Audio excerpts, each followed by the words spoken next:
Gálatas capítulo 1, verso 6 en adelante.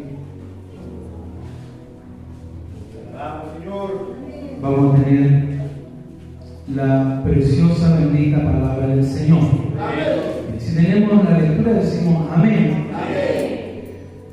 Y la lectura en el nombre del Padre, Hijo y Espíritu Santo. Estoy maravillado de que tan pronto os hayáis alejado del que os llamó por la gracia de Cristo para seguir un evangelio diferente. No que haya otro, sino que hay algunos que los perturban y quieren pervertir el evangelio de Cristo. Más que aún nosotros, o un ángel del cielo, os anunciaré otro evangelio diferente del que os hemos anunciado, sea anatema. Como antes hemos dicho, también ahora lo repito, si alguno os predica diferente evangelio del que habéis recibido, sea anatema. Pues busco ahora el favor de los hombres o el de Dios, o trato de agradar a los hombres. Pues si todavía agradara a los hombres, no sería siervo de Cristo.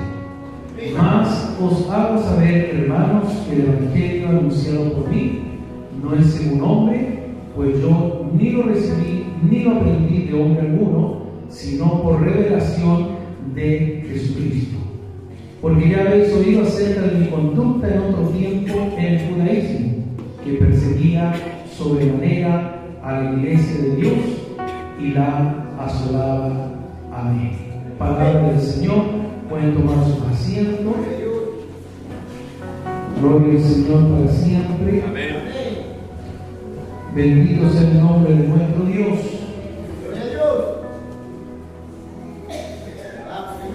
Contento porque hay más hermandad esta noche.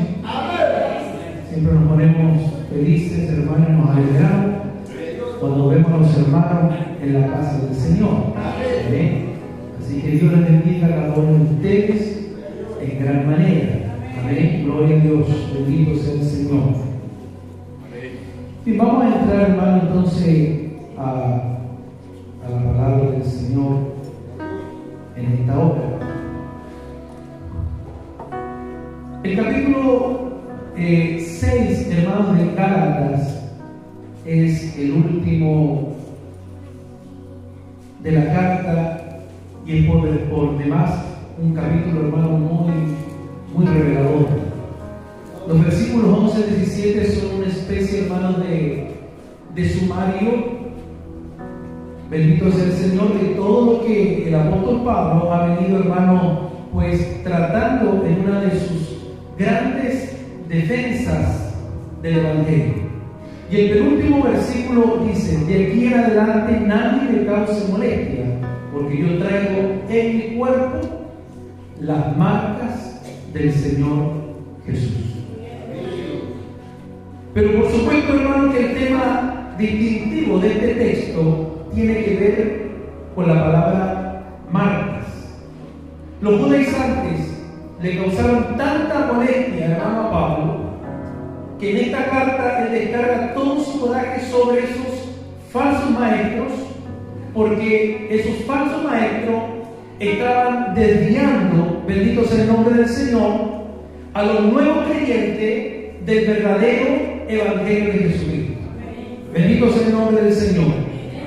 Y cuando Pablo, hermano, habla de las marcas que él trae en su cuerpo, no está hablando, hermano, de tatuajes, no está hablando, hermano, de aretes, no está hablando de cicatrices, de operaciones. Él está hablando que todo su cuerpo está lacerado por lo que había sufrido por la causa, hermano, de Cristo. Bendito sea el nombre de nuestro Dios. Amén. Las marcas que muchos hoy traen, en la gran mayoría, hermanos, son las marcas del mundo. Amén. Son las marcas, hermanos, del mundo en vez de traer las marcas de Cristo. Pero Pablo dice, yo en mi cuerpo llevo las marcas de Cristo. Hermanos, y creo que es oportuno que podamos nosotros hoy en día hablar, hermano, de este tema acerca de las marcas del cristiano. Porque al igual, hermano, que Pablo, usted y yo hoy en día tenemos que tener las marcas de un cristiano, algo que nos haga distintivo, hermanos, al mundo. Amén. Algo que nos haga diferente a aquellos que no conocen al Señor. ¿Cuánto alaban a Dios, hermanos? Amén. Porque hoy en día, hermanos, en este tiempo en el cual usted y yo estamos viviendo, hermano, encontramos que hay un evangelio que está corrompido. Amén. Hay un evangelio, hermano, que se ha corrompido. Pablo dice en el versículo 6, el evangelio diferente. Estoy maravillado de que tan pronto se hayan alejado del que os llamó por la gracia de Cristo para seguir un evangelio diferente. El creyente no escapa a la tentación de alejarse, hermano, del Señor. Y esta situación sucedió al principio de la iglesia primitiva. Y sucede, hermano, también hoy en día. Pablo comienza con una nota aquí de admiración hasta, hermano, algo de sorpresa. Y es la reacción propia, hermano, de un siervo. Es la reacción propia de un ministro. Es la reacción propia de un pastor que está dedicado, que está preocupado por los miembros de la iglesia, por las ovejas del redil del Señor. Aleluya, bendito sea el nombre de nuestro Dios. Es una reacción propia de un hombre de Dios que de repente ve a sus ovejas tomando un rumbo diferente, que ve a sus ovejas tomando un rumbo distinto, que ve al hermanito, que ve a la hermanita, que ve al joven, que ve a la señorita, que ve al varón, que ve a la dorca, que ve al corista, tomando un camino distinto, tomando un rumbo diferente. Pablo, cuando habla y le dice, os hayáis alejado. La idea, hermano, esta frase es una idea de una diserción militar. Cuando dice tan pronto, también se sorprende porque es como si ocurrió después de su visita o cuando los falsos maestros comenzaron a frecuentar, hermano, la iglesia. Por eso observemos bien el texto, hermano, en esta noche. Las personas que se alejan acá no son inconversos. Pablo no le está hablando a gente inconversa, que no conoce a Cristo, que no conoce el Evangelio. Le está hablando a la iglesia. Amén. Le está hablando a miembros de la iglesia. Le está hablando a hombres y mujeres que han recibido la palabra. ¿Cuánto alaban al Señor? Amén. Aleluya, bendito sea el nombre de nuestro Dios. Él no le está hablando, hermano, a gente que no conoce, hermanos, del Evangelio. Bendito sea el nombre de nuestro Dios. Él está hablando a creyentes en Jesucristo. A creyentes en Jesucristo. Aleluya, gloria sea el nombre de nuestro Dios. ¿Cuánto alaban a Dios, hermanos? Amén. ¿Cuánto alaban al Señor? Amén. Bendito sea el nombre de nuestro Dios. Esos que se están alejando, a lo cual Pablo le está hablando, ellos, hermanos, están viviendo en esa condición. Son creyentes, son cristianos. Oyeron hablar de Jesucristo, oyeron hablar del Evangelio de Jesucristo. Eran gente que habían sido llamados por la gracia de Cristo, al igual que usted, al igual que yo. Usted y yo estamos aquí, hermanos, porque fuimos llamados un día por la gracia de Cristo. No estamos aquí por nuestros méritos propios. No estamos aquí porque somos más buenos que otros. No estamos aquí porque somos más sabios que otros, más inteligentes que otros. Estamos aquí porque un día Dios tuvo misericordia de nosotros.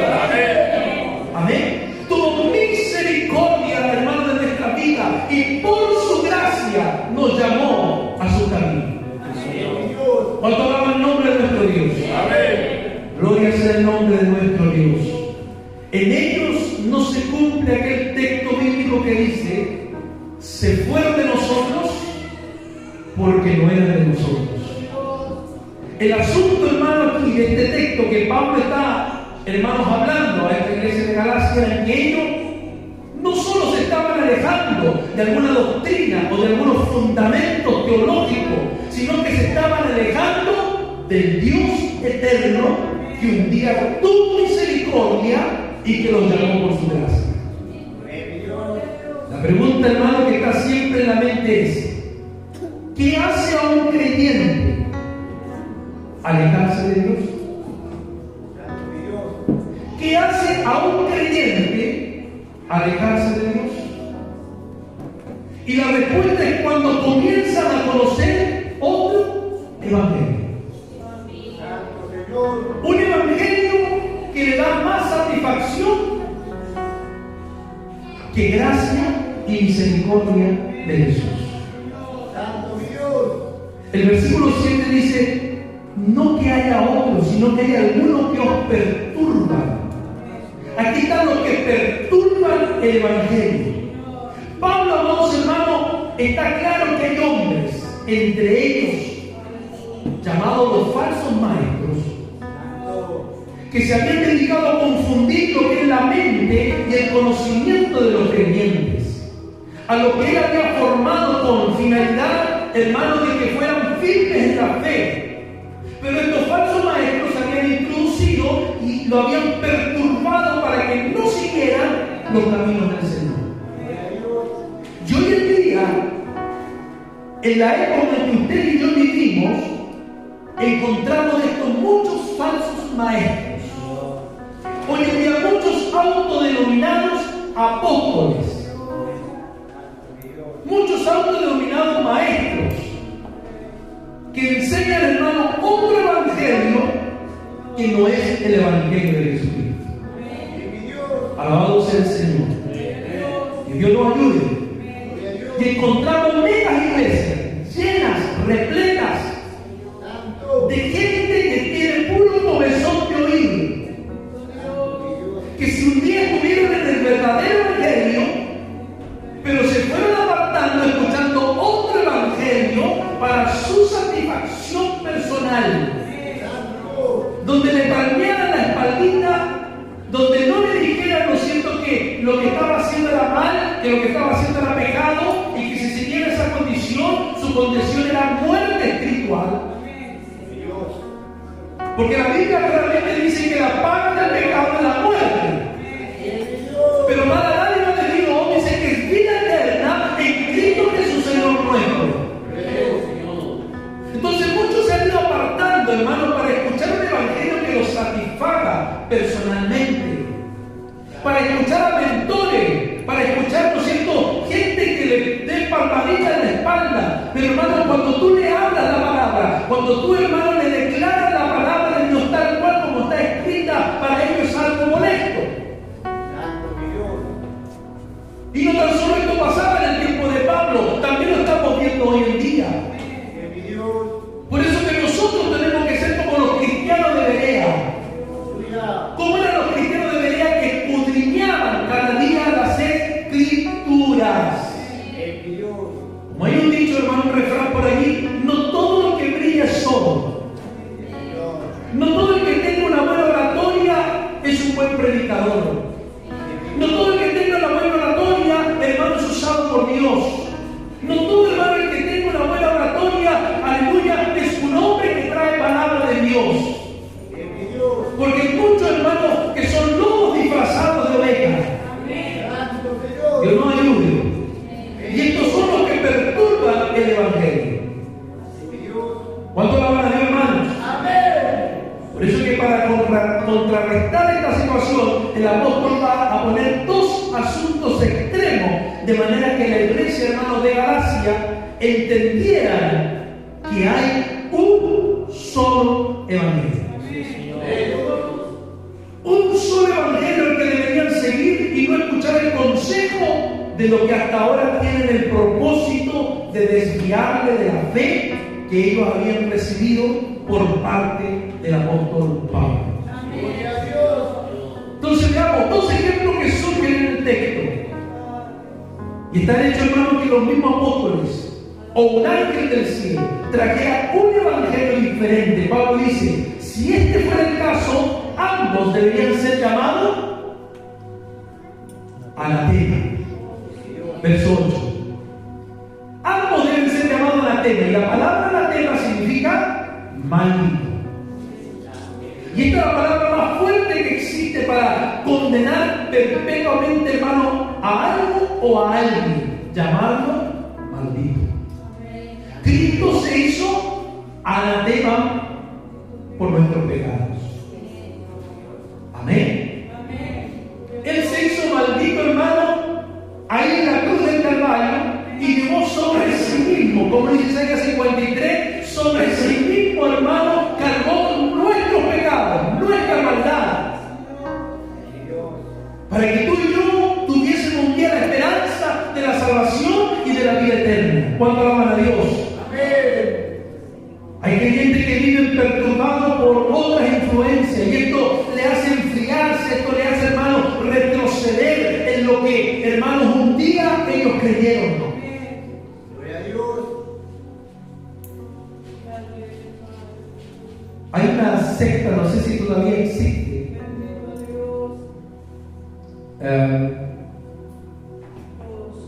No recuerdo bien el nombre, pero la sede estaba en Miami, en Estados Unidos. Y este varón hablaba solo de la gracia de Pablo. Y esta secta, hermano, adoraban al hombre y no adoraban a Dios, porque prácticamente se autoproclamaba Jesús hombre en la tierra. Y él tenía engañado a toda esa gente de que iba a llegar el día de la glorificación en que él se iba a glorificar. Pero llegó el día, hermano, de tanto ser un borrachín, alcohólico y drogadicto, que le dio una cirrosis y se murió. Nunca llegó el tiempo de la glorificación. Y a mí lo que más me alarmaba, hermano, que ahí llegaron pastores. Yo lo vi en un video, por eso se lo estoy contando. Pastores que eran de la Asamblea de Dios, que creen en la Trinidad, igual que nosotros, Padre, Hijo y Espíritu Santo, que creen en el bautismo del Espíritu Santo, pero sin embargo yo lo escuché hablar, decir directamente a este falso profeta: antes yo creía, decía él, que yo estaba en la verdad, pero ahora he conocido la verdad, mi Padre amado. Le decía a él porque creían que era un Dios. Entonces, a tal punto llega, hermano, la ceguera en el hombre, en el ser humano, que comienza a seguir otro evangelio que no es el evangelio del Señor Jesucristo. Y Pablo dice: sea un ángel o sea uno de nosotros que ve que en otro evangelio, este es considerado anatema, porque no hay otro. No hay otro evangelio. Alabado sea el nombre de nuestro Dios. Bendito sea el nombre de nuestro Dios. Dios nos ayude. Pero están los que pervierten el evangelio. Pablo inmediatamente explica. Pablo, hermano, da una explicación a este asunto del evangelio diferente. Simplemente él dice: no hay otro evangelio. No puede haberlo, porque el verdadero evangelio es el que tiene poder de Dios para salvación. El evangelio que Pablo recibió de Dios por revelación consiste en la muerte, en la sepultura y en la resurrección del Cristo de la gloria. Sin embargo, este evangelio puro ha sufrido su perversión, porque aquellos que desde el principio se han opuesto a su enseñanza y a su propagación, y nos cuesta hablar del evangelio corrompido, pero cuando vemos la forma, cómo se ha cambiado tantas cosas, hermano, de este evangelio apostólico, hermano, esto es lo que vemos y nos arde y se enardece nuestro corazón, hermano, que es necesario, hermano, que nos paremos en Judas y podamos contender ardientemente por la fe. Gloria a Dios, aleluya. La carta de Juan dice: contendan ustedes ardientemente por la fe, peleen por la fe, luchen por la fe. Bendito sea el Señor. Pero en algunos la perversión del evangelio es tanto doctrinal como también teológica.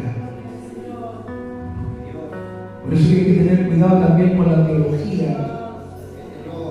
porque no todas las teologías que se enseñan, hermanos, están de acuerdo a la Escritura. Muchas de ellas son diabólicas y satánicas, que están desviando, hermano, el verdadero evangelio. ¿Cuánto la habla Dios, hermanos? Amén. Y un evangelio que solo es de hombres, de los hombres. El evangelio no es buscar el favor de los hombres, sino buscar el favor de Dios. Por mucho tiempo Pablo buscó el favor de los hombres, todo lo que previamente, hermano, el apóstol hizo, incluyendo la persecución de la iglesia cuando era Saulo de Tarso, respondía a la complacencia de su propia conciencia y de los jefes que lo apoyaban en aquel tiempo. Pero sin embargo, ahora categóricamente nos dice que el verdadero evangelio no consiste en buscar el favor de los hombres, aleluya, porque eso lo corrompe, sino que busca el favor de Dios. Los falsos maestros han invadido la vida de los Gálatas, tanto que ahora ellos se inclinaban más por buscar sus favores, como si ellos ofrecían algo mejor que el evangelio puro que Pablo le había enseñado, que Pablo le había predicado. Por eso que esta declaración significa, hermano, en efecto, que es el evangelio que lo que busca es simplemente el favor de los hombres en lugar del favor de Dios. Estamos viviendo el evangelio en día de apariencia. Mi apariencia es la forma como me visto, la manera como enseño y hasta la manera como predico. No son pocos los creyentes que se desvían por complacer a los hombres. Son aquellos que no han encontrado la suficiencia en Cristo. ¿Por qué? Por no estar llenos de su presencia. Y como no están llenos de su presencia, toman la decisión de seguir a los hombres y sus consejos de los hombres antes que el consejo puro, sano de Dios. El evangelio no es agradar a los hombres. Como dice el versículo 10, la parte del versículo, el evangelio es agradar a Dios. Pablo dijo que él traía las marcas de Cristo. Y él traía las marcas de Cristo, ¿por qué? Por agradar a Dios. Por agradar a Dios antes que a los hombres. De hecho, después de su conversión por agradar a Dios, tuvo que desagradar a los hombres. Una lectura, hermano, al libro de los Hechos, donde Lucas describe, hermano, los viajes misioneros que Pablo hizo. Da cuenta de que Pablo desagradaba a los hombres. Fue el que, hablando de su deseo de agradar a Dios, dijo: pero de ninguna cosa hago caso, ni estimo preciosa mi vida para mí mismo. Hechos 20:24. Con tal que acabe mi carrera con gozo y el ministerio que recibí del Señor Jesús para dar testimonio del Evangelio de la gracia de Dios. Agradar a Dios debe de ser el deseo más grande de cada creyente en Jesucristo. Agradar a Dios debe de ser hoy su deseo, mi hermana. Agradar a Dios debe de ser su deseo, mi hermano. Agradar a Dios debe de ser su deseo, joven, señorita, varón, jovenita, anciano. Agradar a Dios debe de ser hoy su deseo en su corazón. Cuando tienen el deseo de agradar a Dios, bendito sea el nombre de nuestro Dios. Pero nos olvidamos con gran facilidad que la persona a quien debemos agradar es a Dios. Agradamos, ¿no es cierto?, al prójimo, agradamos al esposo, agradamos a la esposa, agradamos a los hijos, agradamos al jefe del trabajo, agradamos a los compañeros de trabajo, al colega, agradamos a los compañeros de curso, agradamos al amigo, a la amiga para no quedar mal con ellos, pero estamos quedando mal con Dios. Quedamos bien con el colega, pero quedamos mal con Dios. Quedamos bien con la amiga, pero quedamos mal con Dios. Usted debe de agradar a Dios por sobre todas las cosas. Amén. Aunque se vaya el amigo, no importa. Pero usted, hermano, permítase siempre agradar a Dios por sobre todo. ¿Cuánto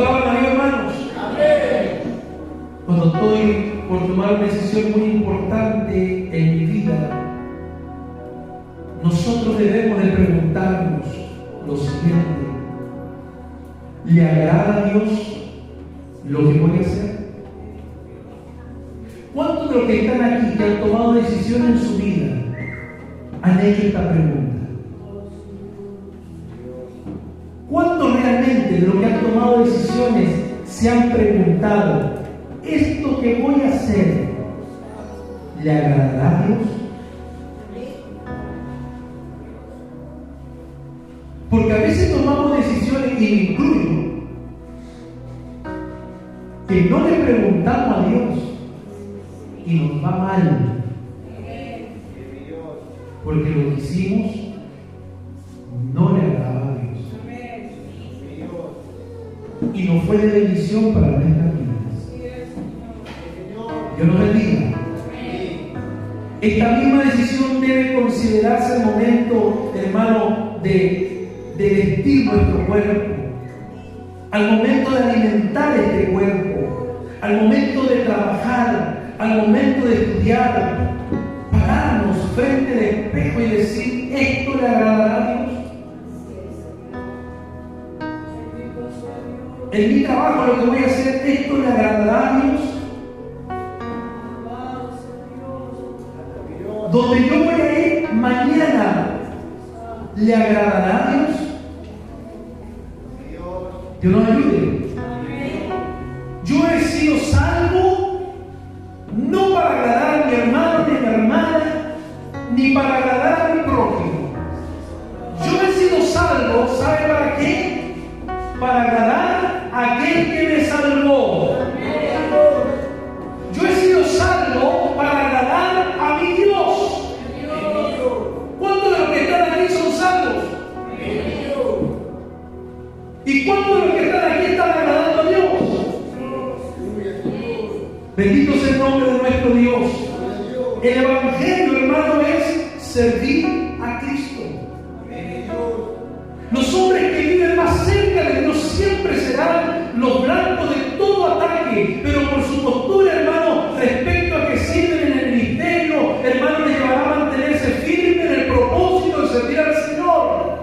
Porque al igual que Pablo, se consideran siervos de Cristo. No solo siervos de Cristo el pastor de la iglesia o la pastora. Todos somos siervos de Cristo. Amén. ¿Por qué? Porque todos servimos a Cristo. Hemos sido llamados para servir a Cristo. Hemos sido llamados para agradar a Cristo. Hemos sido llamados para servirle a Él. Antes éramos esclavos. Acá son dos cosas muy distintas. Éramos esclavos de los vicios, de las drogas, del alcohol, de la vida liberal sexual. Éramos esclavos, hermano, del pecado, de la maldad. De eso éramos esclavos. Pero Cristo vino, nos compró a precio de sangre y nos hizo sus siervos. No somos esclavos de Cristo, somos siervos de Cristo.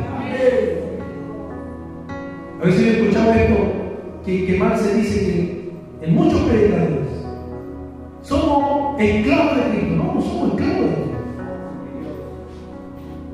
Éramos esclavos del mundo, éramos esclavos del pecado, pero Cristo nos hizo sus hijos.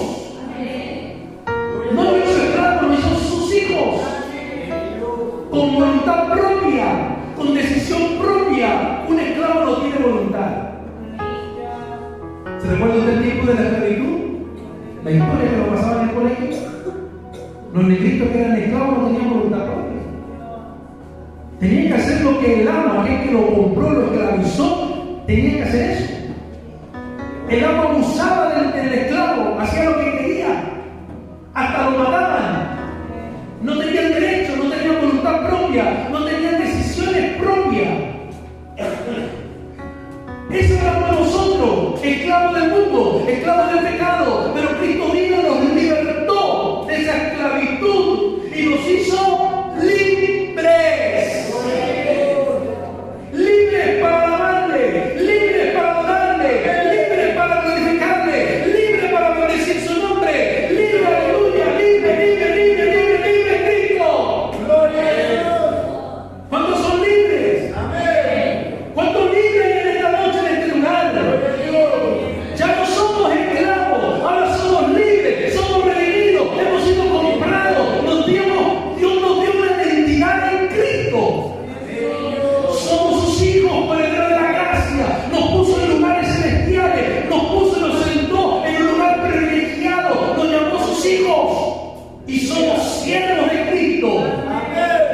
estamos al servicio del reino. ¿Cuánto alaban a Dios, hermanos? ¿Cuánto glorifican su nombre? Hay un evangelio que nos sirve a Dios. La vida de muchos creyentes se resume en venir a la iglesia a cumplir con el Señor. Pero están lejos de servirle con sus dones, con sus talentos, con sus bienes. Reciben todo de Dios, pero es tan poco lo que hacen para servir al Señor. El verdadero evangelio consiste en reconocerse que somos, aleluya, siervos de Cristo. Y hemos sido llamados para servirle a Él. Hay un evangelio que viene por revelación divina, pero hay otro que viene por revelación humana. Pero el evangelio que Cristo nos dejó es un evangelio que viene del trono de Dios. Bendito sea el nombre de nuestro Dios. Alabado sea el nombre de nuestro Dios.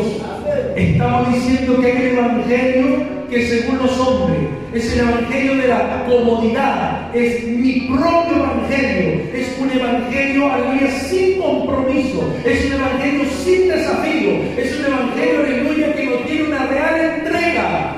Es el evangelio donde yo pongo las condiciones sin importarme las demandas que establece el mismo evangelio. Ese es el evangelio de los hombres. Pero el evangelio de Cristo, cuando tú vienes a Cristo, Él te pide todo. Amén. Déjalo todo y sigue. El joven rico vino a Cristo y dijo: yo quiero seguirte, yo quiero estar contigo. Anda, le dijo Jesús, vende todo lo que tienes, dáselo a los pobres, y luego tú ven y sigue. El evangelio de Cristo, hermano, es un evangelio de demandas más que de ofertas. Pero el evangelio de los hombres es un evangelio de ofertas y no de demandas. Pero el verdadero evangelio es un verdadero evangelio que es un evangelio de demanda. Dios demanda de ti búsqueda, Dios demanda de ti santidad, Dios demanda de ti consagración, Dios demanda de ti que te congregue, Dios demanda de ti que estés en la casa de Jehová. Como dijo David, prefiero estar un día en los atrios de Jehová que estar 1000 días fuera de ellos. Es un evangelio de demanda más que de oferta. Bendito sea el nombre del Señor.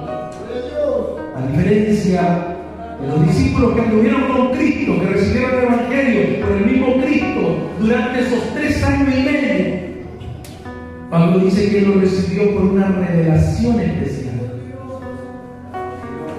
¿Por qué a veces nos sorprendemos de lo tanto que Pablo sabía acerca de Cristo si no estuvo con Jesús? No tuvo la dicha que tuvo Juan, que tuvo Marcos, que tuvieron los discípulos, aún el propio Judas Iscariote, que lo negó y lo vendió por 30 monedas de plata.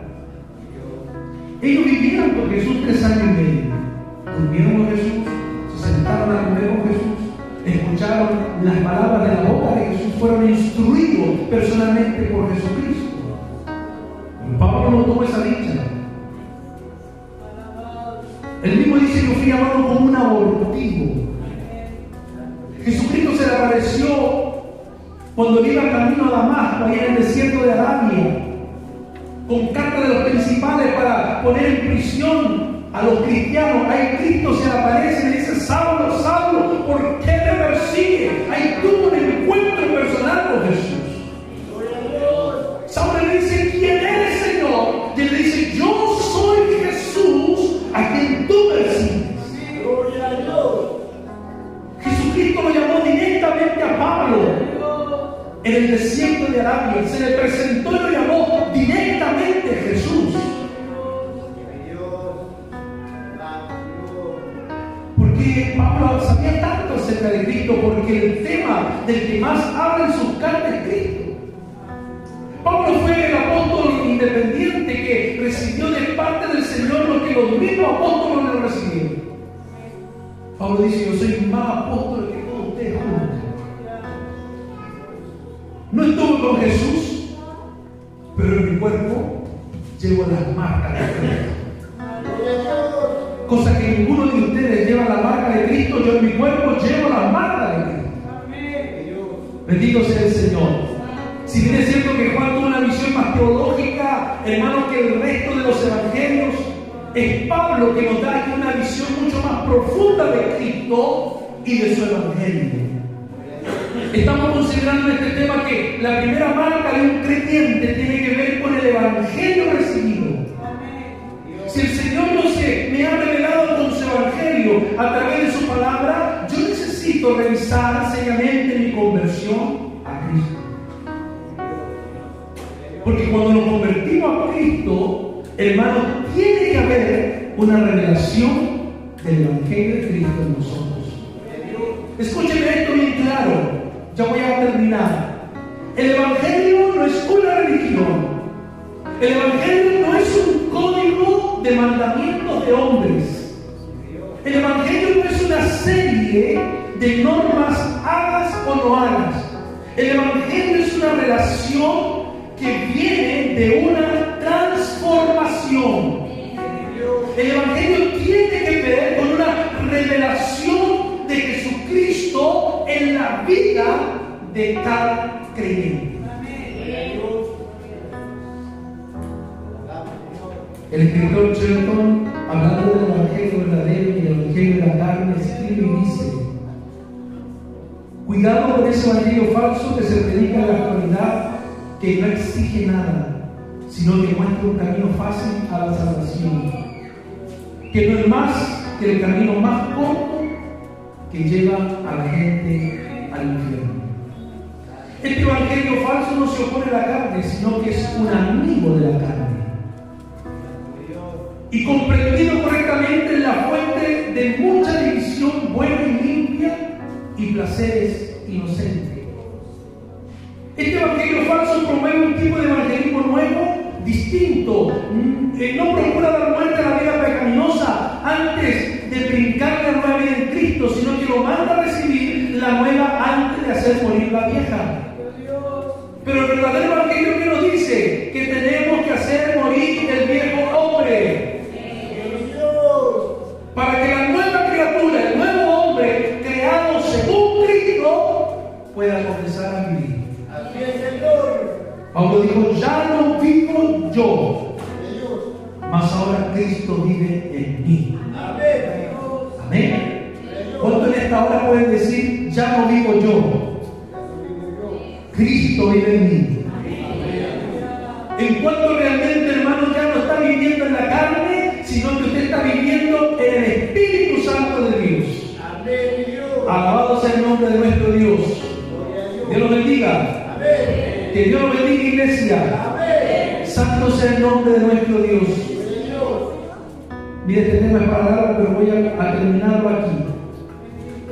Las marcas de Jesús que deben estar en cada uno de nosotros son humildad, servicio, sacrificio. Humildad, servicio, sacrificio. El apóstol se enorgullecía de tener la marca de Cristo. Él había sido crucificado con Cristo, llevaba las huellas de los clavos, estaban marcadas en su cuerpo por medio de la fe, lo señalaban como un siervo, como un sirviente del Señor Jesucristo, por lo tanto que nadie interferiese con él, pues él, aleluya, no era servidor de los hombres, sino que era servidor de Cristo Jesús. Él no le debía lealtad alguna a los hombres, él le debía lealtad solamente a Cristo. Que nadie esperase ver descendido a otro Señor o a la carne, pues llevaba la marca de Jesús. Además, nadie debía entrometerse en su libertad o maltratarlo, pues el Rey de Reyes y Señor de Señores le protegía al apóstol Pablo. Nosotros le pertenecemos a Cristo. Amén. Nosotros le pertenecemos a Cristo. Y sus marcas deben ser notorias en nosotros. Su sacrificio, su entrega, su misericordia se tienen que percibir en todos y en cada uno de nosotros. Es así, son las marcas más importantes del mundo. El sacrificio de Cristo, la entrega de Cristo, la misericordia del Señor y la marca de Jesús en nuestra vida, la humildad, el servicio y el sacrificio. Podremos decir como Pablo, hoy yo llevo las marcas de Jesús. Tal vez estamos años luz de eso, pero no es imposible si realmente doblegamos nuestra vida y nuestro corazón a servirle a Él con todo nuestro ser. Póngase de pie, hermanos. Vamos a orar al Señor. Ya no digo yo de Dios. Ahora Cristo vive en mí. Antes iba decía lo que he querido. Cuando estaba en la carne, cuando estaba esclavizado a la carne. Pero Pablo dijo, ahora que Jesús salió al encuentro, Él es quien me dirige.